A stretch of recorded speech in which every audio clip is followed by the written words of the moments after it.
இன்னைக்கு என்ன ஸ்பெஷலா சமைச்சிருக்கீங்க? மாமா ஹாய் ஃப்ரெண்ட்ஸ், குட் மார்னிங், காலை வணக்கம். எல்லாம் என்ன பண்ணிட்டு இருக்கீங்க? இன்னைக்கு கவர்மெண்ட் ஹாலிடே, காலேஜ் ஸ்கூல் எல்லாம் லீவு, எல்லாரும் வீட்டில் தான் இருப்பீங்க. அதுக்கு முன்னாடி உங்களது டீ காஃபி எல்லாம் ஆச்சுங்களா? நம்ம டீ வச்சிருக்கேன், குடிக்கணும், வாங்க குடிப்பீங்க. அதுக்கு பிரேக்ஃபாஸ்ட் லஞ்ச் என்னன்னு பார்த்துடலாம். இங்கே பாருங்கள், ஃபுல்கா சப்பாத்தி பண்ணி நெய் போட்டு வச்சுருக்கேன் நான். அந்த சப்பாத்திக்கு தொட்டுக்கிறதுக்கு இங்கே பாருங்கள், உருளைக்கிழங்கு சப்ஜி பண்ணி வச்சுருக்கேன். நம்ம பூரிக்கெல்லாம் பண்ணுவோம் இல்லையா, அது மாதிரி நான் கொஞ்சம் தக்காளி போடுவேன். தக்காளி கொஞ்சமாக மிளகாத்தூள் போட்டு பண்ணுவேன், கொஞ்சமாக இஞ்சி பூண்டு பேஸ்ட்டும் போடுவேன். நல்லாயிருக்கும் அது டேஸ்ட்டு. அப்படி பண்ணியிருக்கேன், என் ஸ்டைலில் பண்ணியிருக்கேன். அப்புறமா இங்கே பாருங்கள், கூழ் கம்பெல்லாம் அரைச்சி போட்டு கூழ் காய்ச்சி அதுக்கு நல்லா நம்ம வீட்டில் உரைக்கூட்டின தயிர் போட்டு நல்லா மிக்ஸ் பண்ணி வச்சுருக்கேன். ஸ்பெஷலான ஐட்டம். தம்பி கேட்டான்னு சொன்னேன் இல்லைங்களா, இங்கே பாருங்கள், நல்லா கேசரி. இவங்களும் இன்றைக்கி வீட்டில் இருக்காங்க, அவனும் கேட்டான் இல்லைங்களா, ஒரு 2 வாட்டி சாப்பிடுவாங்க.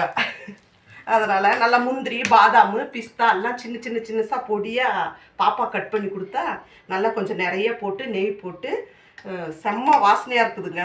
இதான் ஃப்ரெண்ட்ஸ் பிரேக்ஃபாஸ்ட் லஞ்சு. நீங்களும் வாங்க சாப்பிடுவீங்க. இந்த வீடியோ உங்களுக்கு பிடிச்சிருக்குன்னு நினைக்கிறேன். புதுசாக நம்ம வீடியோ யாருன்னா பார்க்குறவங்களா இருந்தால் சப்ஸ்கிரைப் பண்ணிட்டு பாருங்கள். நேற்று நம்ம சேனலில் புதுசாக சப்ஸ்கிரைப் பண்ண அத்தனை பேருக்கும் ரொம்ப ரொம்ப தேங்க்ஸுங்க. நான் இன்னொரு வீடியோவில் உங்களை பார்க்குறேன். பாய்ங்க.